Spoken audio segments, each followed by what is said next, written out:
United States submarine base at Key West, Florida. A dispatch that quoted President Truman's press secretary, Charles Ross, as saying that President Truman has no knowledge of any secret project by this government that would give substance to the existence of such objects. Ross also said that both the Air Force and the Navy deny that such objects exist. Aye. Just to quickly get started, 'cause I feel like every single thing that I've ever wanted to say we said on Patreon, which we do before an episode. So if you want to know what I'm thinking about, just go listen to that. What I will say is, hey, what's up? My name is Noelle, and I just received in the mail my Mothman Build-A-Bear, but hold your applause. I fear that they did not put the scent in it that I ordered and paid for. Gotta stop ordering scents in those things. No, it's literally divine. My other one, because Yeah, your other one also didn't come with a scent. That's what I'm saying. It did. We had to dig around and find it, and I dug around in this bitch. But because I'm like a child of divorce, I have like 2 homes, and my Karomi with the pumpkin spice scent is at Ty's, and before I go to bed, it's like turned into stimming for me. I like just go and I just sniff it until I go to sleep. So I wanted to do the same with the Mothman here, but I literally was like squeezing it apart trying to look for it, and it wasn't in there. So I called the store, and they were like, "Yeah, we could just like cut it open and put it back in." I was like, "Oh, icky." So that's me. Little minor surgery. And I'm Chelsea. I am the king's favorite horse. Oh, what does that mean? What do you mean? What does that mean? If the king had a favorite horse, it would be me. Why are you a horse? What are you doing? Or if I was in charge of Rome, I would be the Caesar's favorite horse. Are you saying this because you wrote about Caligula? Yeah, actually, I am. Okay, great segue. I'm also saying that as a test. I am now realizing you did not scan the notes before the episode. I didn't. You know what? Did you start off by saying that? No, but he does have a thing with a horse.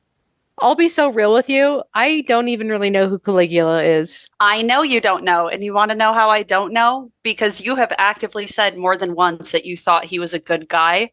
And I'm like, I don't think you're thinking about who I'm thinking about. And you're like, no, I am. Yeah, I thought. Shut the conversation down. And I'm like, Caligula. Yeah. You think Caligula is a good guy.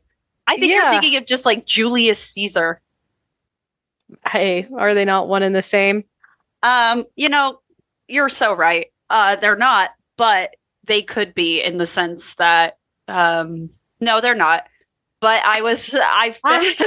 I've been excited for the new Gladiator to come out. Mm-hmm. And as you know, I like to listen to The Wizard and the Bruiser. Mm-hmm. They just did an episode about the Gladiator movie.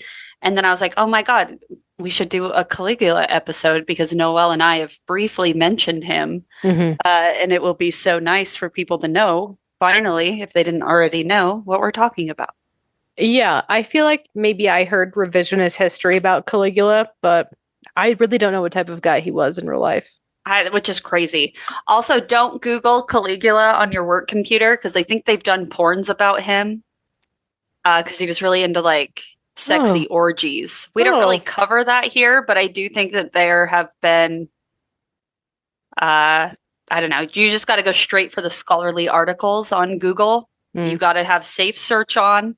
Yeah. And you say peer-reviewed Caligula article. Yep. Yeah, exactly. You got to do that.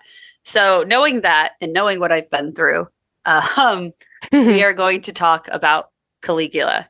I did write out some of this stuff phonetically, but you know what? As usual, we're just going to let Zeus take the wheel today. Yeah. Or Jupiter, since he would have been Roman. I appreciate the distinction. Thank you. So Caligula was born in 12 CE into the powerful Julio-Claudian dynasty, which was a lineage destined to shape Rome's destiny. His father, Germanicus, was a celebrated general who enjoyed immense popularity with the military and Roman people. His mother, Agrippina the Elder, was a granddaughter of Augustus, who was Rome's first emperor. Together, they symbolize the hope of a stable and prosperous imperial family. And from an early age, Caligula was immersed in the grandeur of Roman politics and military life, often accompanying his father on campaigns.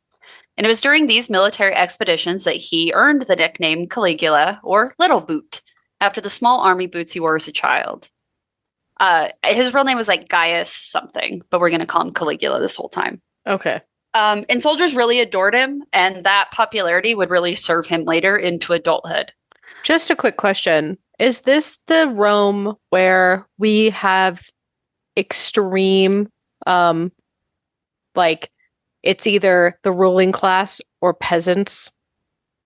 Like, it's either complete suffering or you're like a part of like royalty in the military? No, 12 CE had a little bit of a better standard of living.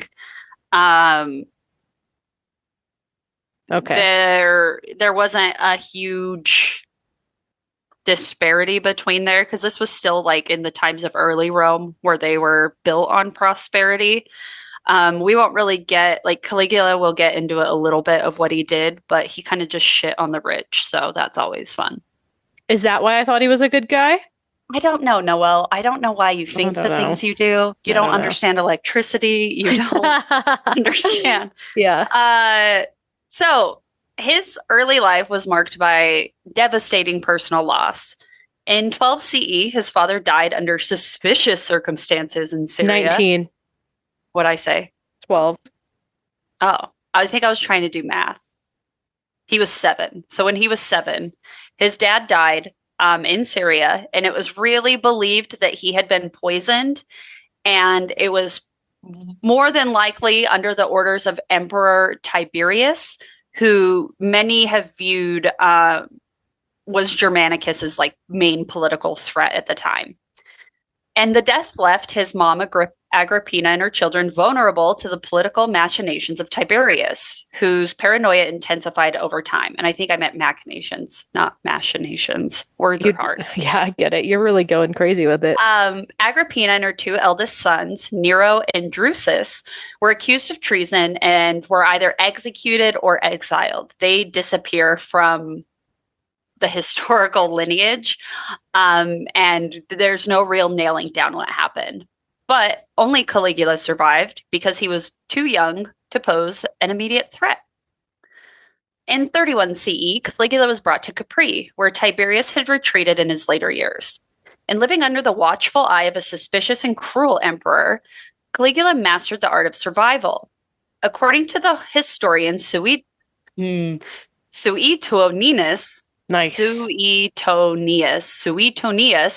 he concealed his true feelings, outwardly displaying loyalty while inwardly resenting Tiberius. Classic move. Good job, babe. We'll just survive, you know? He's like a little Arya Stark. That's exactly what I was thinking. Yeah, it's fun. Isn't it just neat how history repeats itself through our stories? Through our HBO original series. Uh-huh. And Tiberius himself allegedly remarked that he was nursing a viper for the Roman people. So many believe that he did recognize Caligula's cunning. And this period of his life was surrounded by intrigue and excess, which shaped Caligula's understanding of power, cruelty, and survival.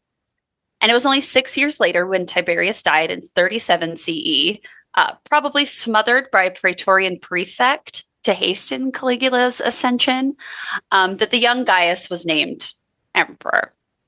And his rise was greeted with widespread jubilation. People did not like Tiberius. They were very weary of his oppressive rule, and they saw Caligula as a beacon of hope. His dad was really loved. Senators, soldiers, and citizens believed that the son of Germanicus would restore Rome to the former glory.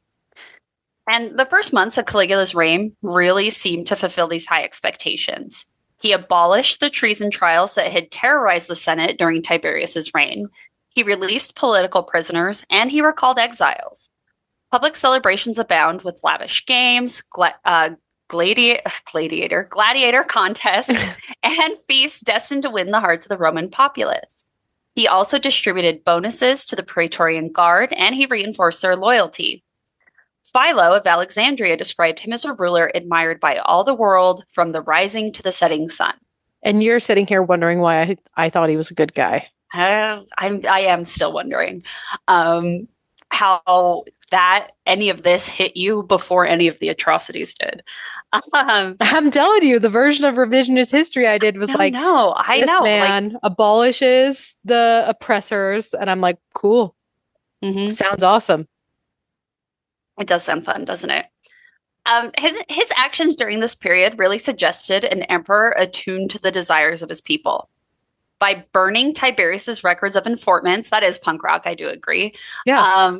And reversing many of his predecessors' harsh policies, Caligula signaled a break from the oppressive past. His popularity soared, and for a time, Rome reveled in the promise of a new golden age. Maybe this was like what happened. I was like in history class and read the first few pages, and I was like, awesome, I know all I need to know. And then I closed the book and it was like, Caligula, man of the people. So breaker of chains. So you and I were so opposite because I thought he only ever did bad stuff. So like looking into this episode, I was surprised that he had so much promise. I had no idea. I just thought he was a bastard from the jump. Crazy. See, and this is crazy. why public education needs to continue to be funded and improve. I fell asleep. I came into class asleep. And then I woke up. Noel came in awake and then fell asleep. But combined, we heard the total package. Total package. But beneath all of this facade of benevolence really did lay hints of instability. Caligula spent a ton of money on public spectacles, and combined with his ambitious construction projects, he began to drain the imperial treasury. Some question whether this young emperor, inexperienced in governance, really grasped the long-term implications of his policies. And 7 months into his reign, he fell really ill. Ancient sources are unclear about the nature of his sickness.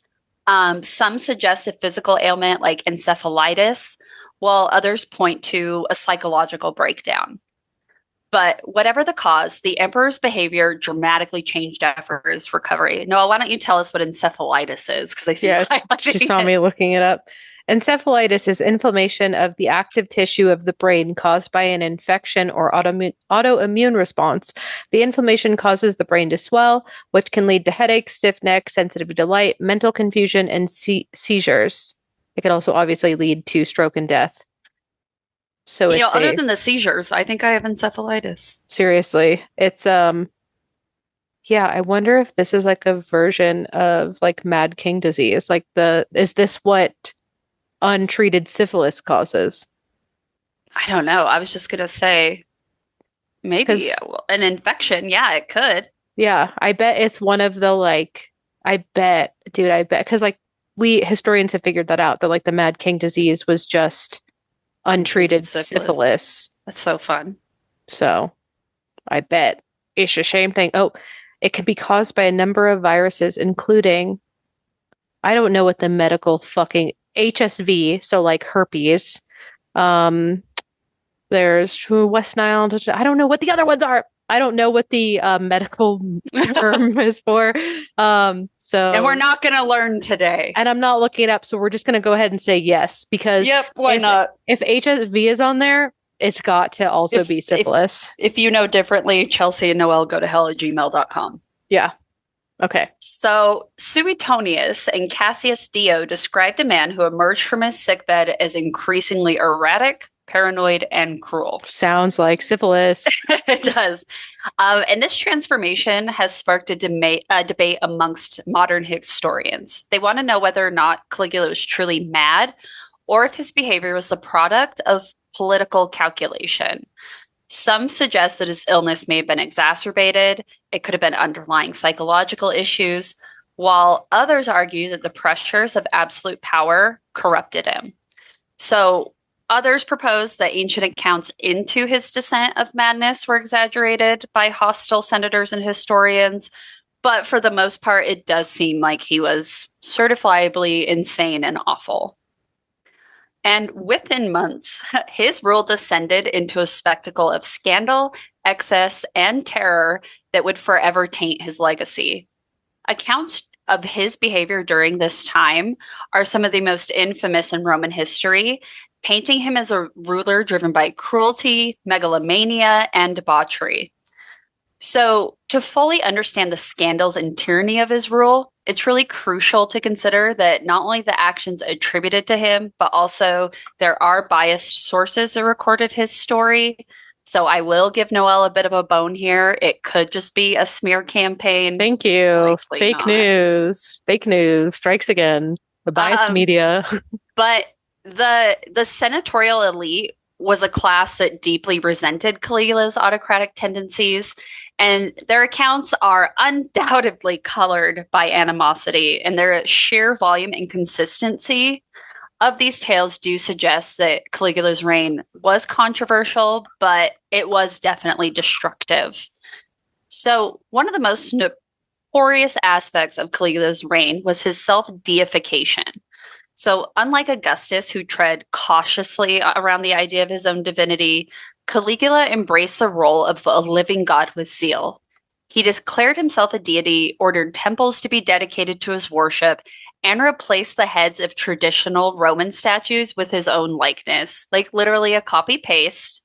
I'm not seeing anything too wrong about this. But Suetonius says that he took specific pleasure in appearing as Jupiter or Apollo in public, and he would don the attire of these gods during official ceremonies. Be so fucking for real. We love a cosplay. I was gonna say, you're trying to turn me on a cosplayer. Come on. But the original. But the problem is how much money he spent to commit to the bit. He extended construction of a temple where he was worshipped daily. He appointed priests there who made sacrifices in his name. And at one point, he made the Jewish community in Alexandria build a statue of him in their temple, which almost sparked a full rebellion, because obviously that's not going to go under well. And Caligula's relationship with the Senate, which was the traditional governing body of Rome, was one of open contempt and deliberate humiliation. From the beginning of his reign, he showed little respect for the institution, often treating its members as sycophants unworthy of his time or attention. And one of the most infamous and enduring tales of Caligula's rule involves his favorite horse. Here we go, horse girl. There we go. Incitatus, who the emperor reportedly considered appointing to the esteemed position of the consul, one of the highest offices in Rome. The horse?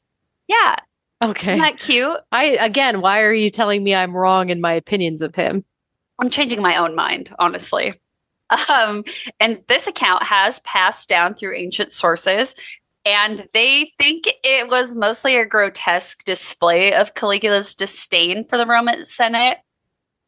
People do debate the authenticity of the story, but I would like to think that it was a satirical insult crafted by Caligula himself. We will see this again.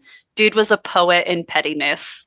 Or he's just like a fun, chill, relaxed guy. He's like, hey, he gets hammered and brings his horse with him to work. Yeah, or it's like that dog mare. You know about the dog mare? I love the dog mare. I would vote for the dog mare. Yeah, maybe it's like that. I would never not vote for a dog mare. But basically, by equating its members with an animal, even one that Caligula loved, he was effectively declaring Senate incompetence and a lack of utility in his eyes. Incitatus, by contrast, was lavish with unparalleled luxury. He lived in a marble stall. He was adorned with purple blankets, and he was attended by servants tasked with ensuring his every comfort. And Caligula's actions during this time really blurred the lines between reality and spectacle. So it's hard to determine, if he was really just trying to make fun of his contemporaries and, make fun of them with a theatrical mockery, or if he really was so lost in the weeds, that's why he was spending all of Rome's money on this kind of stuff. I don't think he was lost in the weeds at all. I don't think this was theatrical at all. I think he genuinely loved his horse and was like, I'm going to, it's like, oh my God, I'm blanking on the designer's name. They did the Met Gala about him, and he was obsessed with his cat, and his cat inherited his entire wealth and had its own 24-hour service, someone watching over the cat.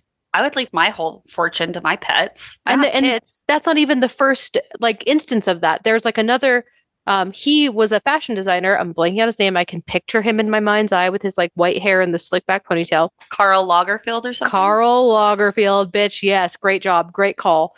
The white hair, you got it. Thanks. But there's also a bunch of other instances of billionaires who leave their entire wealth to like their dog or their cat, and then they keep the like in-house service, like the cleaning staff and the chef and the people to attend to the entire estate, just so the animal can live its life out there comfortably. Like it's not it's not unheard of. It's a rich person thing to do, and a rich person who loves their animal type of thing to do. That's what this sounds like. None of that sounds like he's like, because who are you shitting on by giving the horse a marble stall? Well, so they do get into that a little bit. It was an attempt. So while it might be a fun way to tease the politicians in your area, a lot of people thought that it was actually him doing a smear campaign to redefine and centralize imperial authority. So by marginalizing the Senate and ridiculing its traditions, he was asserting his position as the supreme arbiter of power, who was accountable to no one. Because if he gets in trouble, who's he reporting to? He's reporting to his horse. Or he's just a really fun, chill guy who happens to use his expenses in cool, fun ways, like putting his horse in a marble stable and giving it a full-time attendant to massage its back. Oh my God. That would be nice, though. I wish I was the horse. Sounds like that's what it was. But he really was a ruler who a lot believe sought to obliterate the old Republican ideals in favor of unbridled personal control. And he's a fucking lib? Now you're telling me he's a fucking lib? Well, unbridled personal control so that he could become a symbol of excess, mockery, and power run amok. Oh, I thought this isn't like Republican. This is like high Republic. I was like, you're telling me this man's lived up. He's like removed the age of consent, abolished cops. So you're like half like, I get what you're saying there, but not about that part. No, so he wanted to obliterate the idea of a functional government, and he wanted to replace the people who were calling him out with horses. Okay. Because they were like, you can't have all this political power. You can't spend the money and put Roman people into the poorhouse. You can't have a horse living in a marble stall while people are starving to death in the streets. And he's like, fuck you. Now my horse has more power. Okay. So it's more of a let them eat cake type of thing. Yeah, more eat cake type thing. He would also summon senators to perform humiliating acts. So there were times where Caligula ordered some to run alongside his chariot, like slaves during public parades, and he really wanted to emphasize their subjugation. On other occasions, he invited senators to elaborate feasts, only to mock their poverty by displaying his own wealth in ostentatious ways, such as scattering gold and jewels across the banquet table while they watched in silence. Damn, that's like a Disney villain. Yeah, right? Like, invite people starving to death, and then you're just eating and throwing money around, and they just have to stand there in their rags. And this disdain for the Senate was not without any political strategy. So by undermining them and politically humiliating the members of the Senate, he started to consolidate power, because obviously people who are starting to buy into that would do it from a protective sort of thing. Like, yep, let's let him do what he wants because I don't want to starve to death. So he transformed an emperor who was really supposed to be a first amongst equals into an unchallengeable autocrat. This approach, I mean, it's very similar to what we're seeing now, where a lot of people are like, bring this guy in, he's not a politician. And then the people who support him are insane. And then anybody who speaks out against him become humiliated and decimated politically. So he very much began to alienate the very class that had the most influence over his long-term stability. And eventually it started to plant the seeds for conspiracies that would eventually end his life. And his reign of terror transcended. Spoiler alert, by the way. Well, he does die in the end, yes, because this was thousands of years ago. His reign of terror transcended mere political humiliation. It was really defined by relentless exercises of cruelty and an unyielding assertion of absolute power. So his governance shocked even jaded Roman elites, many of whom are no strangers to the intrigues and dangers of imperial politics. But what set Caligula apart was not just the frequency of his cruelty, but also the capricious and theatrical nature, making every act of violence a statement of dominance. So arbitrary executions became a grim signature of his rule, often prompted by nothing more than a perceived slight or his own shifting whims. Like, you look at him weird, he's killing you in front of the entire town. It's like the Queen of Hearts in Alice in Wonderland. Oh my God, exactly. Yeah, exactly. The Queen of Hearts mixed with Trump, mixed with the Lannisters. Like, so much money, right? So the execution served both as a punishment and a means of replenishing the imperial coffers. So the properties of the condemned were promptly confiscated by the state. Senators, equestrians, and even members of his own family were swept into the maelstrom of terror, and their rank offered literally no immunity from his wrath. I almost thought, before you said, like, they're just, taking the wealth of the person who they're killing, I thought you were about to say that they implemented my plan for ending the deficit of a country through execution, which is every citizen pay a fee to get a stone to throw at the person until they die. I thought you were about to, for a second there, maybe it's the COVID holes in my brain. I was like, the good ideas start to run out. Yeah, so. She's going to fucking say my economic package. No, not quite yet. Not quite yet. We haven't evolved that far, Noelle. Yeah, it's true. So one particular stark example of his arbitrary cruelty comes from Dio Cassius, a historian, who recounts how Caligula ordered the execution of a nobleman merely because he wanted to eat dinner with Caligula. He interpreted this request as an affront and a reflection of his paranoia and inflated sense of self-importance. He thought that that this was not something that an authentic person would do. So he decided to send a clear message to Rome's aristocracy that proximity to his power was very perilous. Desirable, but he'll fucking kill you if you try to get too close. Got it. So even more disturbing than his mastery of psychological torment was the reports from ancient sources that would describe how he forced fathers to witness executions of their sons, only to invite them to dine with him after. Damn. The grieving parents were expected to engage in polite conversation, and they had to suppress their despair to appease the emperor. And the purpose of these grotesque spectacles was twofold. It amplified the personal suffering of his victims, and it also reminded everybody present that Caligula's will was absolute, and it was capable of bending even the deepest human emotions to his command. Okay, so I'm beginning to see how he's not a great guy. And now we get into the public, because at first he was just targeting the elite, right? Mm-hmm. But the poor people were not spared from his tyranny. During periods of famine, he callously canceled grain distributions, which was a measure designed to punish the populace while showcasing his indifference to their plights. And when faced with public discontent, he reportedly blamed the people themselves for being hungry, and he just showed full contempt to alienate the masses. In the arena, where emperors traditionally sought to curry favor through lavish games, Caligula turned entertainment into horror. He devised execution methods aimed at maximizing public shock and suffering. He would force unarmed prisoners to face wild beasts, and then he turned the whole spectacle into a theater of cruelty. And if Caligula's cruelty inspired fear, his extravagance provoked outrage, because he squandered Rome's vast treasury on a series of lavish projects that served little practical purpose. Amongst these infamous expenditures were the Nemai ships, which were two massive pleasure barges constructed on Lake Nemai. These floating palaces were outfitted with marble floors, mosaic decorations, and fountains, and they served as symbols of Caligula's opulence.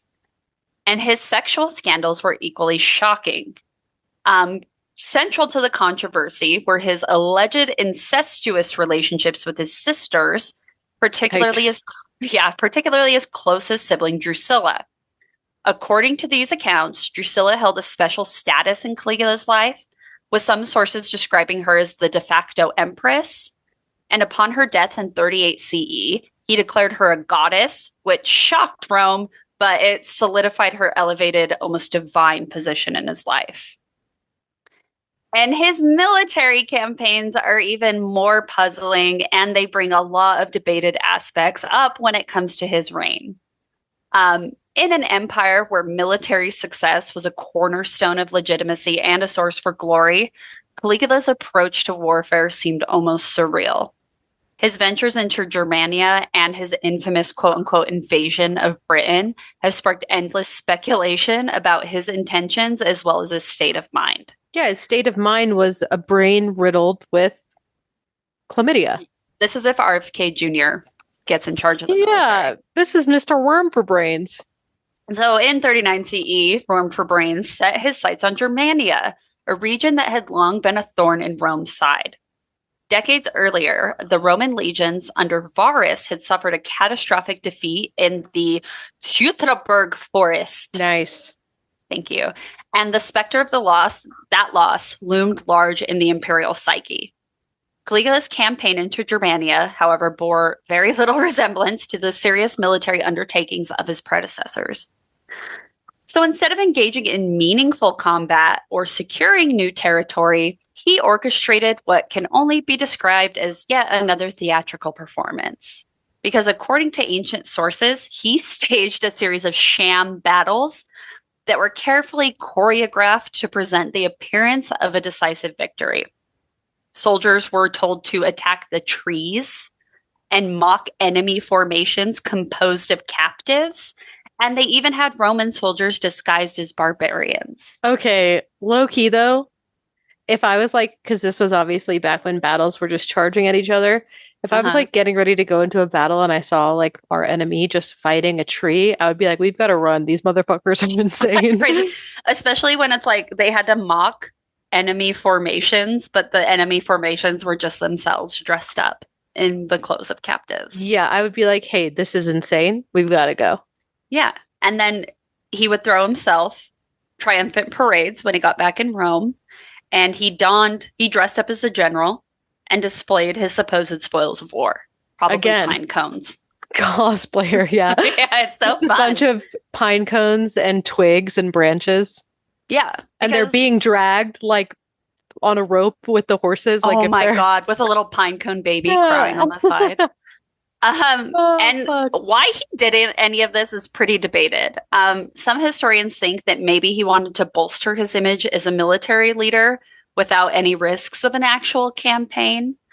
So by staging victories, he could claim the glory of conquest without endangering his troops or expending resources. I bet everyone serving in the military at this time was like, hey, Caligula might be fucking insane, but yeah. Guess who's not dying in the war versus the tree today? Yeah, I'm well fed. I got a sliver. I chewed it out. Yeah. It's fine. Actually, that's got to be the worst part about the war with the trees is they probably didn't have tweezers and they probably got a lot. Oh my God. Could you even imagine? What if you had allergies and it was one of those like cotton trees? Those fuck me up every They hit year. It and just the pollen comes out like a puffball, like Agent Orange. And they're like, oh, histamines. But others think that maybe these sham campaigns were actually just him making fun of military traditions and was just another way for Caligula to assert his disdain for the Senate and their expectations of imperial behavior. They're like, we gotta get more land. Yeah, and he's like, let's go fight trees. I genuinely think that like at this point, knowing what I now know, these historians who are like, this was a part of his elaborate scheme of hate. I think that he was just fucking crazy. Like, I don't think he was thinking that ahead and like that expansive and like, you know what I mean? Like, you're so right. I don't think he was. I don't think this was like his elaborate scheme to like get one up on the Senate. I think he was just a fucking psycho whose brain was rotting out of its head because of fucking chlamydia. I think like when he slept on his side, the brain juice leaked out onto his fucking pillow. Do you remember when Lorde did like the MTV Music Awards or sometime or the Grammys and she didn't sing? She just did like an interpretive dance on stage and everyone's like, she's so brilliant, but it turned out she just had bronchitis. Yes. And it was like literal trash. Yes. Yeah, they're trying to make this, they're trying to turn his poetry into art, but really it's an encephalitis. Yeah, it's really just toasted. Yeah, his brain is absolute mush leaking out of his fucking nose at this point. Well, it gets more fun because if we thought fighting trees was theatrical, then what he did in Britain was outright farcical. In 40 CE, he announced an ambitious invasion of the British Isles, a territory that Rome had long eyed but never fully subjugated. And the prospect of conquering Britain offered immense prestige, obviously. And for a brief moment, it seemed as though Caligula might undertake a campaign of great significance. But what followed was one of the most bizarre episodes in Roman military history. So he leads his Roman legions to the northern coasts of Gaul, and he was 100% prepared for an invasion. The buildup was dramatic. Vast armies were mobilized, ships assembled, and rumors of impending conquest spread throughout the British Empire. But when the time came to act, Caligula abruptly ordered his soldiers not to set sail for Britain, but to instead line up along the shoreline and collect seashells. This is fucking incredible. He declared war on the ocean, had his men attack the waves, and the shells were the spoils of war, and he brought them home as trophies to display in Rome. I'm once again back on the train of he's probably the coolest guy of fucking ever to exist in history. That, again, there's going to be some historian who's like, and this was an elaborate scheme to undermine the authority of the Senate. And it's like, no. Literally, that's what I was going to say next. So most people are like, this guy's fucking nuts. He has lost all touch with reality. But Cassius Dio, on the other hand, suggests that it is an elaborate metaphor. Because by treating the ocean itself as a foe to be conquered, Caligula may have been attempting to showcase his divine authority and his ability to dominate even the natural world. Dude, Cassius Dio is low-key like the ultimate PR guy for Caligula. Oh, he is just spinning. He's spinning so hard to make him like the smartest, most like well thought out, elaborate, brain melting genius of all history, when really he's actually a fucking nut job who has the smoothest brain alive. Right. Soldiers fight trees and collect seashells. It's something like, it's satire. It's like crazy because I bet Cassius Dio was like writing this to like scare the public and be like, yeah, he was the greatest evil to ever exist. And then meanwhile he's like, and now we will gather the shells. And it's like, bro, what? This one's the prettiest. So they're blowing, like they're all like, the Roman soldiers are all just like doing like ballet sachet through the waves. And they're like, this is great. It's a confetti parade. And they're just having the best time. By fighting the waves, they're just like playing chicken together in the ocean. Oh like, my God. So fucking. It's literally just the opening scene of Barbie, but everybody's Ken. Literally. It's like, hi, Ken. Hi, Ken. And they're just swimming around and they're all flexing. It's actually pretty cute. Again, I think I was on the right track with the correct PR. Yeah. Luckily, though, modern historians do have additional interpretations. It's fun to say that he's like just either fucking crazy or super fucking smart. But one theory is that it was actually just a ruse to conceal a mutiny amongst the troops. Because what likely happened is that he's crazy. His soldiers resisted crossing the channel into the British Empire, which maybe would have throttled them. And they forced him to actually abandoned his plans and tried to save face with another theatrical gesture. He's like, well, attacking the trees worked last time, so now we're going to attack the ocean. Okay, still awesome. Yeah, or another possibility is that he really wanted to reinforce control and just make him do absurd tasks, kind of a like, I say jump, I want to see how high you go. So he wanted to have them do something rather silly to demonstrate his absolute authority, and just reminding them that, like, I can make you do whatever the fuck I want and don't forget it. There is nothing embarrassing about collecting seashells by the seashore. Are you kidding me? If I was like serving a forced term in the army and they were like, and especially back then where like you could get a paper cut and die, and they're like, surprise, your term, your tour is fighting trees and collecting seashells. I would have been like, damn, sign me up. Literally, Jupiter must be real because this is divine intervention. Yeah, exactly. But you know what? Whatever the true motivation was, once again, he held a triumphant and very expensive parade to display the spoils of his campaign. And it was literally just people walking through the streets of Rome with seashells while people are starving to death. Not awesome, but the first part's awesome. And by 41 CE, he had alienated nearly every faction in Rome. The Senate obviously despised his mockery and cruelty. The military grew disillusioned with his leadership, and the populace resented his oppressive taxation. And a conspiracy formed, led by Cassius Chaerea, a Praetorian officer who Caligula had publicly humiliated before. He was like, and your shell wasn't the biggest, so now you have to get at the back of the line. Yeah, and he was like, I'm gonna fucking kill him. He made him fight a twig. He threw a twig up in the air and made him swing his sword at it, and he missed it once, so he killed his kids. Yeah, and he was like, and guess who won that war? Not you. Yeah.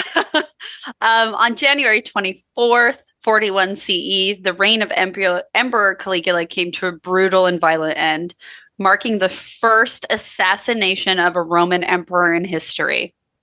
The conspiracy that culminated in his death had been brewing for months, fueled by his increasingly erratic behavior, cruelty, and his alienation of literally everyone in Roman society.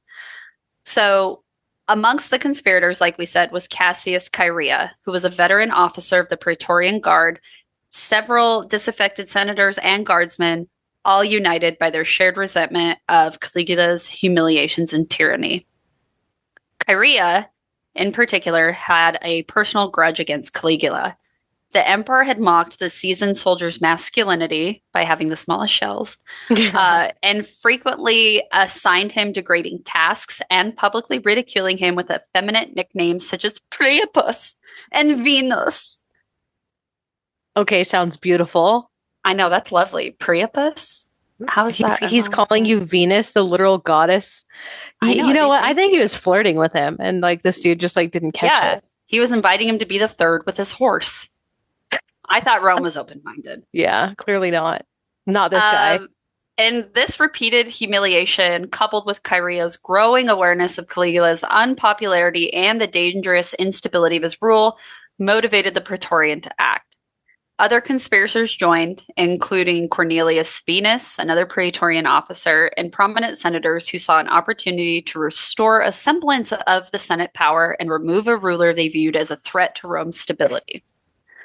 So the conspirators chose their moment carefully. It was during the Palatine Games, a multi-day event held on Palatine Hill, which was the symbolic heart of Roman power. Caligula had spent the day indulging in his usual excess, reveling in the performances and mingling with the crowds. And although surrounded by guards, he had grown complacent in his security, which was an arrogance that the conspirators exploited. They lured him into a secluded corridor with the palace complex, and he was lured far away from the protection of his bodyguards. I imagine they just had a giant conch shell, and they're like, I was just going to say, hey. Like an M&M every 3 feet. Literally. I don't know why I want to think of him as like German and fabulous. I want him to be like a candy for me. And he shimmies the whole way. He can be. Yeah, why not? Accounts of the assassination vary, but most ancient sources agree on key details. The conspirators ambushed Caligula suddenly, with Chaerea delivering the first blow, a vicious slash to the emperor's neck. And as Caligula collapsed, he reportedly screamed, "I am still alive!" which was a desperate declaration of his disbelief in his will to survive. And this cry incited a frenzy amongst the attackers, who stabbed him repeatedly. The exact number of wounds varies by account, with some sources suggesting he was stabbed as many as 30 times a grim echo of the fate of his great-great-grandfather Julius Caesar, who had been assassinated by a group of senators almost a century earlier. And the conspirators did not stop with Caligula. His wife, Melonia Caesonia, their infant daughter, Julia Drusilla, named after his incestuous sister, were also targeted. Caesonia was fiercely loyal to Caligula and had been a controversial figure in her own right, known for her influence over the emperor and her role in his increasingly erratic decisions. She was definitely a yes man. You know what I will say? It's not good and it's very evil and dark and twisted, but I bet they were like, we've got to kill the fucking infant because look what happened when we let a child live. He turned into Caligula. Also, it was a girl, so they didn't care. Yeah, that's true. So, recognizing that his wife might rally support or even try to avenge the husband, they killed her very quickly. But they do claim that she went down like a G. She confronted the assassins and then offered her neck to the blade in a show of stoic defiance. Okay, slay, sister. But their daughter, just an infant, was also murdered, which was an act designed to erase any political claimants to the throne and prevent a future rallying point for Caligula's supporters. Yeah. And the assassination, while meticulously planned, unleashed immediate chaos in Rome. The conspirators had not secured widespread support with the Praetorian Guard, the very force meant to ensure the emperor's safety. So you're not going to be able to fucking go collect seashells anymore. You're going to have to go to literal war. Like, you idiots. You should have done this after the party. And while some guardsmen did support the plot, others were pretty loyal to Caligula or more than likely were just outraged by the breach of protocol. The resulting confusion led to clashes within the palace and on the streets of Rome. In the hours following the assassination, the conspirators attempted to convene the Senate, hoping to restore the Roman Republic, or at the very least establish a more controllable regime. But their plans were thwarted by the Praetorian Guard, who instead declared Caligula's uncle Claudius as emperor. And Claudius, previously marginalized and underestimated due to his physical disabilities and perceived lack of political acumen, was discovered hiding in the palace. Oh, fuck. And the guards, seeking continuity and stability as well as their own interests, proclaimed him the emperor and marked the continuation of the Julio-Claudian dynasty. And the brutal nature of Caligula's reign or assassination mirrored the violence of his reign, a period that was characterized still by cruelty, excess, and a disregard for traditional Roman values. It was a stark reminder of the volatile nature of Roman politics, where emperors ruled at the pleasure of their allies and often their executioners. So while the conspirators sought to rid Rome of what they saw as a dangerous despot, their actions inadvertently ensured that assassination would remain a tool of political change in the empire. The precedent that they set would haunt future emperors, many of whom would also meet similarly violent ends. But ultimately, the assassination did little to curb the instability of his empire. His memory was officially condemned through the Damnatio Memoriae, a Roman practice aimed at erasing the legacy of disgraced individuals, but his reign and dramatic death became etched in history. So whether remembered as a tyrant, a madman, or a victim of circumstance, Caligula's story endures as one of Rome's most infamous chapters, culminating in the bloody scene of his death on that fateful day, January 41 CE. See, here's the thing. I know that he was not the greatest guy. Yeah. But we can't argue that some of the things that he did were objectively cool and probably some of the coolest in Roman emperor history. Maybe. So, it'd be cool to do something about Julius Caesar, who was also... He's not out here fighting the trees and collecting seashells, but... You're right, he's not. But that's fun. I still feel fairly vindicated, in all honesty. I don't know. So I'm having a hard time feeling him be vindicated because he just reminded me of Trump. No, Trump wouldn't do that cool stuff. A brat who wants to have incest sex. Maybe spends all of his money too lavishly. Maybe Barron. Maybe if Trump got assassinated and Barron took over, it would be Caligula. Oh my God, that would be crazy. No, because Caligula's dad was beloved. Maybe if Obama died and then one of his kids. Maybe. But either way, I don't feel as much shame as I thought I would. So, you know what will also not make you feel shame is clicking the link in all of our bios. We are at Go to Hell Podcast. I am at Noelle Fain. That is at Sith Lord. And in there, you can find a link to our Patreon. $1 gets you in. We had a fun little episode turned into a bit of a movie review, if you will. So spoilers. Spoilers, if you have not seen Heretic, go see it. $5 Tuesday is usually like around everywhere. Check your local theater for their discounted days. Check it out. We also have a link to our merch where 100% of proceeds are donated. We are still working on updating it. Cool stuff to come. We also have a link to Kelly Holloran or at Wildwood Owl on Etsy. She makes cool shit for us and she makes cool shit in general. We have a link to our Discord server. A link to subscribe to us on YouTube. Like, subscribe, comment, bully, whatever. We'll never see a penny from YouTube because we cuss too much, but shout out to it anyway. And we also have a link for AFSC Palestine, which is helping the people of Palestine in both financial ways and non-financial ways. And we have local to us, the link for Mosaics in Provo, Utah, which is the United Drag Alliance's community center, and they host LGBTQ plus events. And they are currently fundraising to keep their doors open. So please check that out. Again, donate if you have the means, share if you do not. And I don't know why you'd need it, but we also have a link to listen to us, which is everywhere podcasts are heard. Nice. Okay. I'm going to go ahead and give a hail to... Oh, actually, I'm going to give a hail to my Nespresso. My Nespresso is the greatest thing that I've ever purchased. I purchased it off of Facebook Marketplace, and it came with a milk frother as well, and it was $50 from a lovely lesbian couple in the Abs.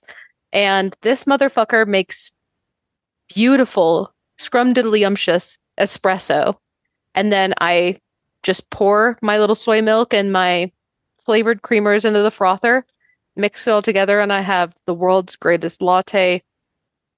Dare I say, comparable to Starbucks in the comforts of my own home. So that is my hail is to Nespresso, and that is also a tip to all of you. Check your local Facebook Marketplace because I saw a bunch that were like $50 or less, which is crazy because they're super expensive. Yeah, I'm going to say hail to the used fursuit that Noelle sent to me on Facebook Marketplace. It was $800. Steal. That's a steal. He didn't specify if he cleaned it or not, but still, a deal's a deal. So you know, Christmas is coming. If anyone wants to buy Chelsea an $800 fursuit, total steal. Facebook Marketplace. Okay, cool. Well, let's get the fuck out of here. All right, bye. Bye.